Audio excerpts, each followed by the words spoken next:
अस्सलाम वालेकुम। अबरार रशीद एक मरतबा फिर आपकी खिदमत में हाजिर है और ख़बर यह है कि खलीजी एयरलाइंस ख़ास तौर पर यूएई की एयरलाइंस को एक मरतबा फिर शदीद बहरान का सामना है और उसकी वजूहात मैं आपको बताऊंगा। लेकिन सिर्फ यूएई ही नहीं बल्कि सऊदी अरब, बहरीन और ओमान की एयरलाइंस को भी बहरान का सामना है। अलबत्ता कतर एयरवेज जो है वो जिस तरह माजी में पिछले साल भी उसको इस तरह के किसी बहरान का सामना नहीं करना पड़ा, हालांकि उस पर बहुत से ममालिक की बहुत सी एयरलाइंस के मालिकान ने तनकीद भी की थी, लेकिन Qatar Airways has done well.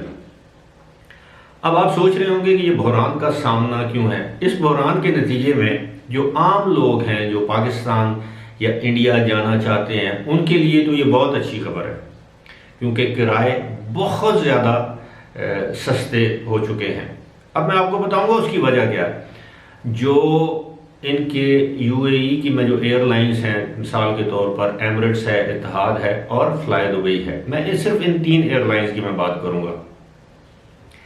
In airlines के जो सबसे जो मसरूफ तरीन सेक्टर्स या रूट्स जिसे आप कहते हैं वो हैं या तो इंडिया, बांग्लादेश और पाकिस्तान, और उसके बाद फिर बरतानिया, यूरोप और नॉर्थ अमेरिका यानी अमेरिका और कनाडा।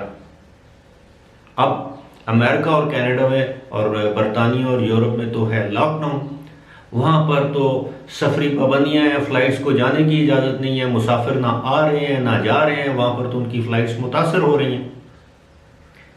और एमिरेट्स एयरलाइन का जो सबसे बिजिएस्ट या बाकी भी जो यूएई के एयरलाइंस हैं जो उनके लिए सबसे जो बिजिएस्ट जो रूट्स हैं वो हैं न्यू दिल्ली और मुंबई, जिसे हम बम्बे भी कहते थे, मुंबई, और उसके बाद कराची और इस्लामाबाद। अब सूरत हाल ये है कि जब से इंडिया में कोविड की सिचुएशन अलार्मिंगली हाई हो गई है, बहुत ज़्यादा केसेस बढ़ चुके हैं। इस पर मैंने एक वीडियो गुज़श्ता रोज़ की थी एक ताज़ा तरीन सूरत हाल पर। अब करूँगा कि रिकॉर्ड केसेस पूरी दुनिया में सबसे ज़्यादा जो केसेस रिकॉर्ड किए गए हैं वो गुज़श्ता 24 घंटों के दौरान किए गए, वो किसी अलग वीडियो में उस पर बात करेंगे। इंतहाई खौफनाक सूरत हाल है इंडिया में।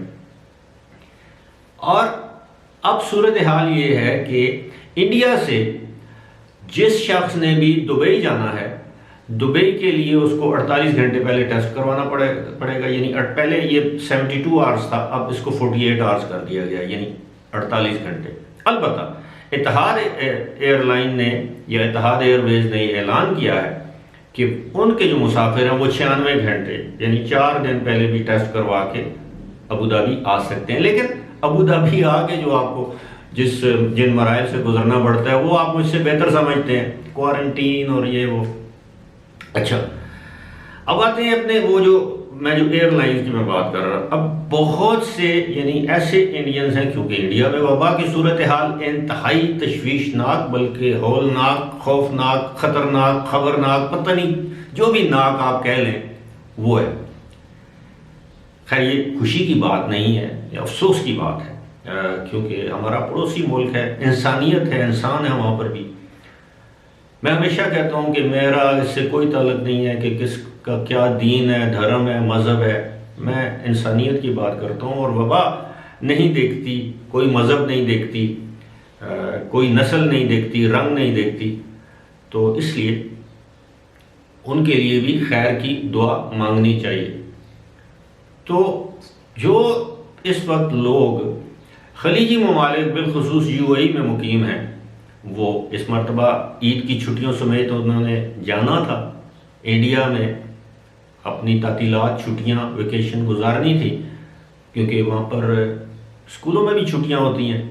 लेकिन अब उन लोगों ने अपने ट्रैवल प्लान्स कैंसिल कर दिए हैं। उसकी वजह यह है कि वहाँ पर वबा की सूरत हाल इतनी तशवीशनाक है, अस्पतालों में गुंजाइश नहीं है, जगह नहीं है मरीजों को रखने के लिए, और फिर वापसी पे उनको जो जिन मराइल से गुजरना पड़ेगा, जाते हुए टेस्ट, वापसी पे टेस्ट, फिर वहाँ पे क्वारंटीन, वापसी पे खुदा न खास्ता क्वारंटीन। तो इस सूरत हाल में अब बड़ी तादाद में जब कैंसलेशंस हुई हैं तो एयरलाइंस को जाहिर है इसका बहुत बड़ा नुकसान पहुंचा है। लोगों ने रिफंड के लिए दरख्वास्तें दे दी हैं, या लोगों ने टिकट अपने जो है वो वाउचर्स में तब्दील करवा लिए हैं, या जो भी। अब इसका फ़ायदा ये हुआ है कि यकतरफा टिकट यानी वन वे टिकट अब मुंबई का आपको दुबई से, अब मैं एयरलाइंस का नाम नहीं लूँगा इसलिए कि मैं एयरलाइंस का नुमाइंदा नहीं हूँ, ना मैं किसी एयरलाइन को प्रमोट करना चाहता हूँ। उसमें अब 280 दिरहम का टिकट भी आपको मिल सकता है मुंबई का ईद से पहले। आम हालात में ईद से पहले टिकटों की कीमतें आसमान को छूना शुरू कर देती थी। इसी तरह जो कराची का टिकट है वो वन वे 385 दिरहम से लेके 400 दिरहम तक है, यानी अगर आप रिटर्न टिकट लेते हैं तो वो आपको 750 और 800 दिरहम तक पड़ेगा, विच इज नथिंग, यानी 30-35 हज़ार, शायद इससे भी कम। अब इन सारी सूरत हाल से अगर खुदा न खास्ता पाकिस्तान में भी सूरत हाल ऐसी हो जाती है, पाकिस्तान में भी कुछ इस तरह की सफरी पाबंदियां लगाई जाती हैं, और वो लोग जो हर साल कोशिश उनकी होती है कि ईद के मौके पर पाकिस्तान अपनी फैमिली के साथ ईद की छुट्टियां गुजारने के लिए आएँ, और बहुत से लोग ऐसे हैं मैं जानता हूँ जो अफोर्ड कर सकते हैं 4-5 दिनों के लिए, 6 दिनों के लिए, 7 दिनों के लिए, यानी 5 छुट्टियां तो ईद की हैं ही हैं, 2-4 छुट्टियां आप अपने दफातर से, कारोबार से, जिस कंपनी में आप जॉब करते हैं वहां से आप ले सकते हैं, आप पाकिस्तान आ सकते हैं। लेकिन इस मरतबा वो सूरत हाल नहीं है। वो लोग जो गुज़श्ता कई सालों से ईद के मौके पर, चाहे वो ईद उल फितर हो, ईद उल अज़हा हो, बड़ी ईद हो, उसके मौके पर जब भी आप पाकिस्तान आते हैं, पहले तो आपको टिकट ही नहीं मिलते, अगर टिकट मिले तो बड़े महंगे मिलते थे। अब सूरत हाल ये है कि आप यकीन कीजिए, मैं किसी मुबालगे से काम नहीं ले रहा, रिलेटिवली स्पीकिंग अब टिकट जो हैं वो कौड़ियों के दाम या कौड़ियों के भाव बिक रहे हैं, और टिकटों के खरीदार नहीं हैं, ट्रेवलर्स नहीं हैं। अब एयरलाइंस क्या करें? और ये बात अच्छी है कि यूएई बेस्ड जो 1-2 एयरलाइंस जिनसे मैंने सफ़र किया हुआ है, अभी भी कदरे उनका जो इन फ्लाइट जो उनकी जो फूड कह लें या सर्विस कह लें, वो कदरे बेहतर है। अगरचे स्टाफ बेचारा रूट थका हुआ, चेहरे पर मुस्कुराहट नहीं है, मुस्कुराहट हो भी कैसे सकती है, आगे शील्ड लगी हुई है, मास्क पहने हुए हैं। I mean it's kind of a weird, जिसे कहते हैं, फीलिंग। मैं बहुत ज़्यादा ट्रैवल किया है अल्हम्दुलिल्लाह, पूरी दुनिया में ट्रैवल किया है, लेकिन ये जो हालात हैं, अगर ये इसी तरह इंडिया और यूरोप, क्योंकि India is a very huge market, तकरीबन 16-17 लाख इंडियंस रहते हैं यूएई में, और उनका बड़े बड़े फ्रीक्वेंटली आना जाना होता है। केरला में, मुंबई में, गोवा से हैं, दिल्ली से हैं, भोपाल से हैं, यानी आप समझे कि from all over the India जो हैं वो लोग जो हैं वो यूएई में सेटल्ड हैं, और उनका तो बड़ा फ्रीक्वेंटली आना जाना रहता है। और उनमें से बहुत बड़ी तादाद में इंडियंस ऐसे हैं जो they are well to do, और उनका बड़ी तादाद में आना जाना। तो अगर ये सेक्टर बंद हो जाता है, सफ़र करता है, इसमें मुसाफिरों की आमदोरफ्त कम हो जाती है, तो डेफिनेटली बहरान तो आएगा।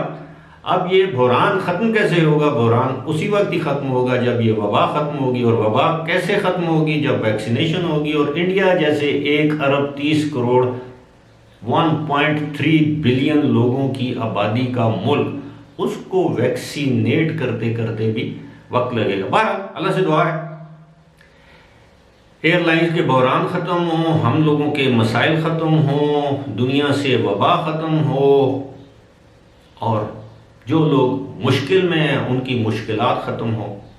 आमीन। फ़िलहाल मुझे दीजिए इजाज़त। खुदा हाफ़िज़।